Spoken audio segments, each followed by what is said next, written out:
ఒక్కొక్క మట్టి రేణువుని తీసుకుని ఒక చోటకి చేర్చుకుని పుట్టలు పెట్టేటటువంటి చీమలు స్థిరమైనటువంటి అందులో ఆహారం ఏర్పాటు చేసుకుంటే అనేకం ఏర్పాటు చేసుకుంటాయి. మనం ఒక్కసారి కాలు పెట్టేట తొక్కితే మొత్తం నాశనం అయితే మళ్ళీ అవి వచ్చి ప్రతీకారాలు తీర్చుకోవడం పగల తీర్చుకో మళ్ళీ వెళ్ళి ఇంకో చోట పెట్టుకుంటాయి. అంతటి కష్టజీవులు. చీమలు పెట్టిన పుట్టల్లో పాములు చేరినాయి అని ఒక సామెత ఉంది. అట్లాగా ఇప్పుడు ఒక హిందువు ఎవరిని దోచుకోడు, ఏ దేశాన్ని దోచుకోడు, ఎక్కడా మత మార్పిడి చేయడు, మతం మారమని చెప్పి ఎవరిని ఒత్తిడి చేయడు, లేకపోతే నువ్వు నా మతంలో మారకపోతే కనుక అట్టాంటోడు ఇట్టాంటోడు అని ఎక్కడా అండు.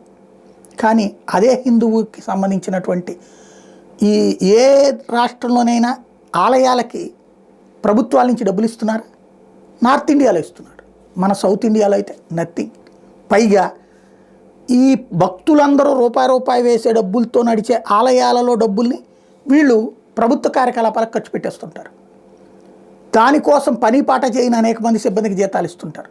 ఇదంతా ఒక ఎత్తు అయితే, కాంగ్రెస్ పాలిత రాష్ట్రాల్లో మరొక విచిత్రం. మేము సంక్షేమ కార్యక్రమాలకు డబ్బులు మీ దగ్గర నుంచి మాకు ఇవ్వండి అని అడగటం. హిమాచల్ ప్రదేశ్లో కాంగ్రెస్ పార్టీ అధికారంలో ఉంది. ప్రభుత్వ పథకాల కోసం నిధులు ఇవ్వాలని 36 ఆలయాలకు రేఖలు రాసిందట. ఎవరు అక్కడ ఉన్నటువంటి ప్రభుత్వం, ఎవరు అక్కడ ఉన్నటువంటి ముఖ్యమంత్రి గారు సుఖ్వీందర్ సింగ్ గారు, హిమాచల్ ప్రదేశ్ ముఖ్యమంత్రి. ఇది కొత్త విచిత్రమైనటువంటి అంశం. పథకాలు వీళ్ళు హామీలు ఇస్తారు, భక్తులు వేసిన డబ్బులతో వచ్చినటువంటి విరాళాలను తీసుకెళ్ళి వాళ్ళకి ఇవ్వాలట.